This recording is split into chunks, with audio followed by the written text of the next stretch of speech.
Columbus Day. Christopher Columbus took the longest voyage ever out of the sight of land up until that point in history. And he was actually wrong. He thought the Earth was smaller in diameter than it actually is. And so if the Earth was as small as he thought it was, he would have been in China. Had he really believed and had the accurate diameter of the Earth, he probably would have never set sail, because there's no way you could have taken enough water and food to go the thousands of miles across the Earth. But he ran into a continent, and he thought he was in India, and he took 4 voyages, and he was trying to fit the geography of the Caribbean into the geography of the Far East. And even till his last voyage, he felt like he was so close. Well, in his 4 voyages, the first he discovered land and friendly natives.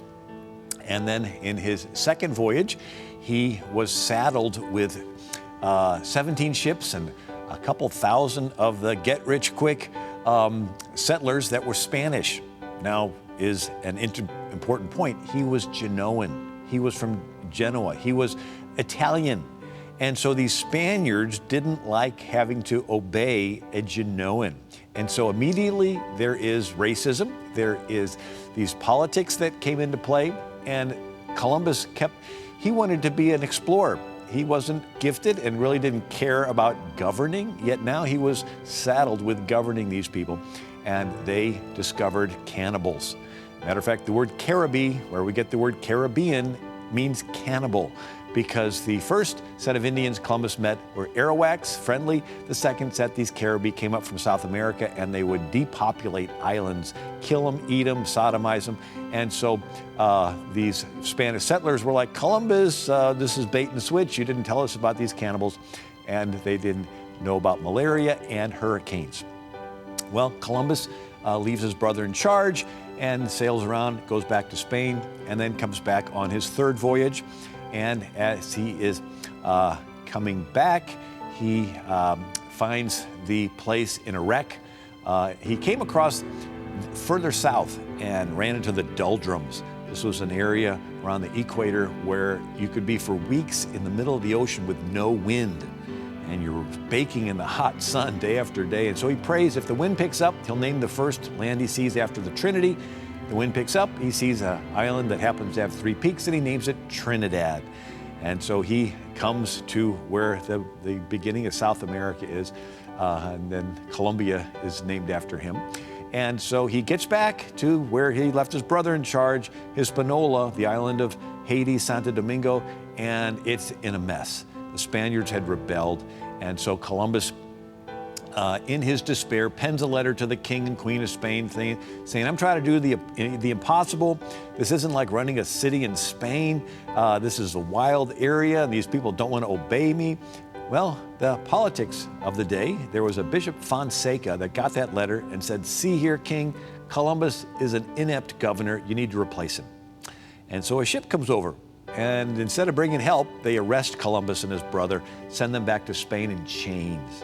And so he spends several years there. He goes through the whole Bible, and he finds all the verses that talk about taking the gospel to the ends of the sea, and called Libro de las Profecias, Book of the Prophecies. And he finally convinces the king and queen to send him on one last voyage.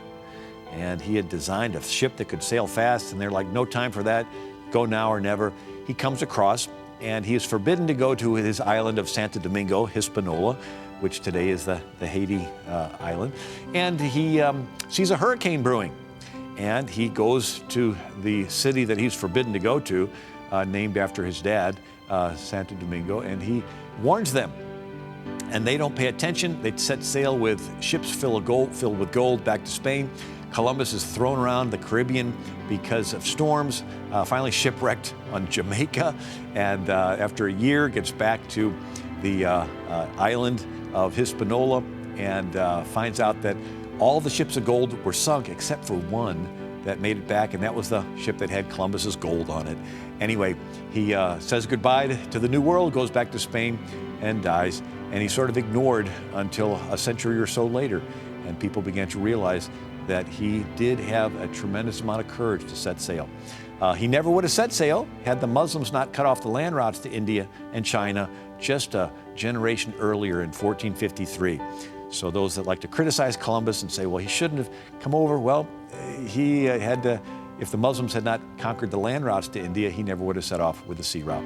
Well, Columbus, that was a short history of Christopher Columbus, and the world changed. The Columbian Exchange. Chocolate came from the New World over to the Old, and then the Old brought over cattle, and it was an exchange of things. Unfortunately, some of the diseases of Europe not only killed lots of European settlers, but the Indians had virtually no immunity, and it killed millions of them.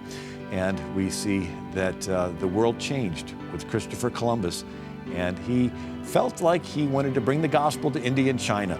And so he did have a spiritual component to his life. Well, thank you for watching, and happy Columbus Day.